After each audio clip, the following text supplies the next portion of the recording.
Well, 2016 has been a pretty magnificent year. It's launched me on my writing career. It's all started with Success at 60 Plus about a year ago. A workbook that I worked on with my friend Bridget Bosselthwaite, and we've actually changed the cover now because we've moved on. And I think this is the thing about when you're being successful, that don't worry if you have to move on from where you started, because that means that you're going somewhere. If you've got everything perfect from day one, you're not progressing. So we've now got a new cover because we've moved on from success. We built on the Success at 60 Plus to a new series called Work It Out in a Week. And I started out with your money, or my money, carried on to Christmas, and I've got in the pipeline, it's all available on Amazon, but I don't have a hard copy even yet, about New Year's resolutions and changing your habits. So we've come a long way. If we just have a quick look back at Success at 60 Plus, I went through the sort of basic things in your life that you might want to change. And the first thing was to make happiness a priority. Being miserable doesn't help anybody. So happiness is the first step. Then I asked, who are you? I was asking who I was, because as you move through life, you change.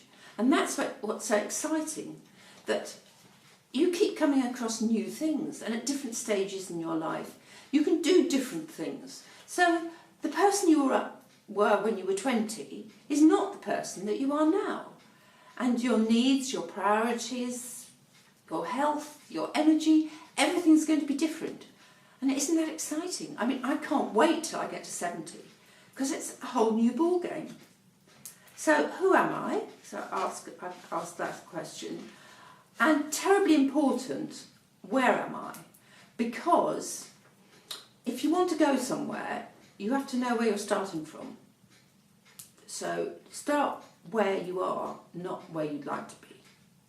Brutally honest and all that sort of stuff. And then you've got to know where you're going. There's no way you can go on a journey if you don't know where you're going. So let's look at where you want to go. And what does success to you feel like? Success is always wrapped up with money. This is a much, much broader context. It's what makes you feel good. When you are in the zone, when you are doing what you do best, that's when the success kicks in. So that was the basis for all these books. Now, Work It Out in a Week was written because I wanted to empower busy people to get where they wanted to be.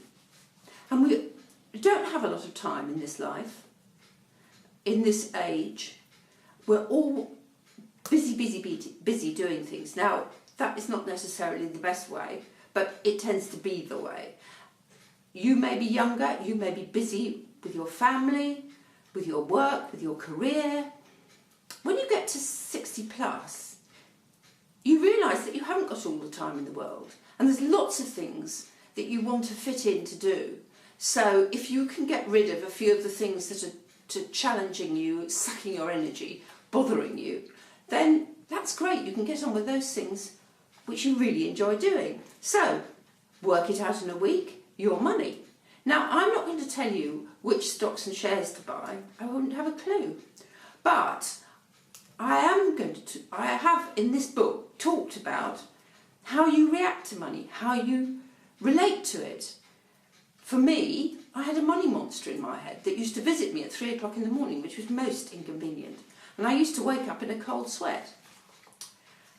So I went and discovered that the best place to think about what I was writing was my garden shed. Well, unusual maybe, it's only 6 by 2 feet.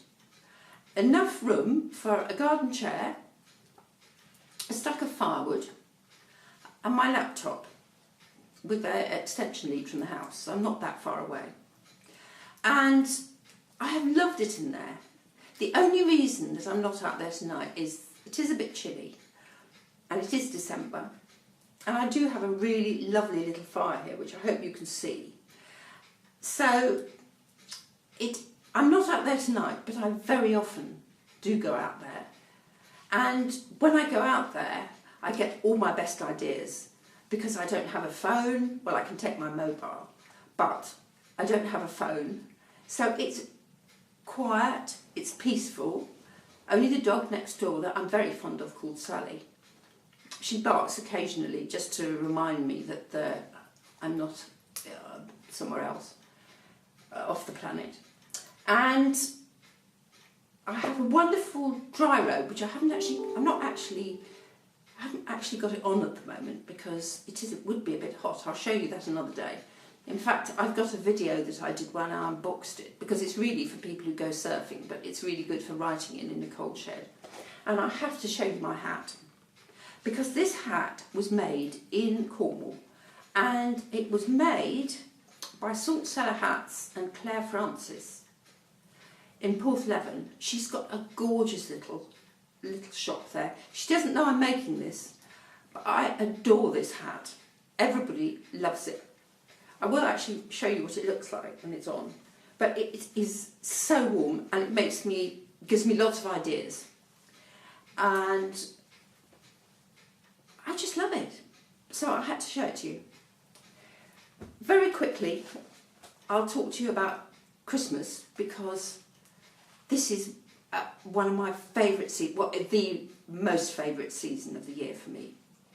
And I'm going to make another video because I've got lots of lovely recipes in here and I want to share them with you on the video in my chaotic kitchen.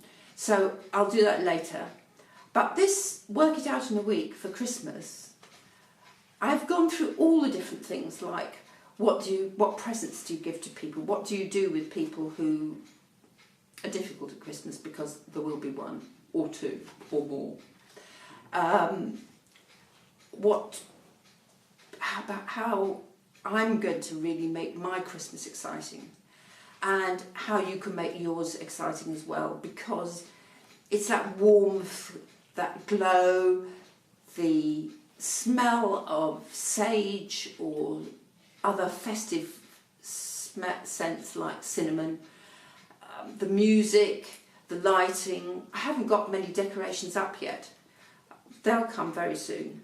So that's about all for today. I'll do another video about New Year's resolutions, because that was probably my most difficult book to write.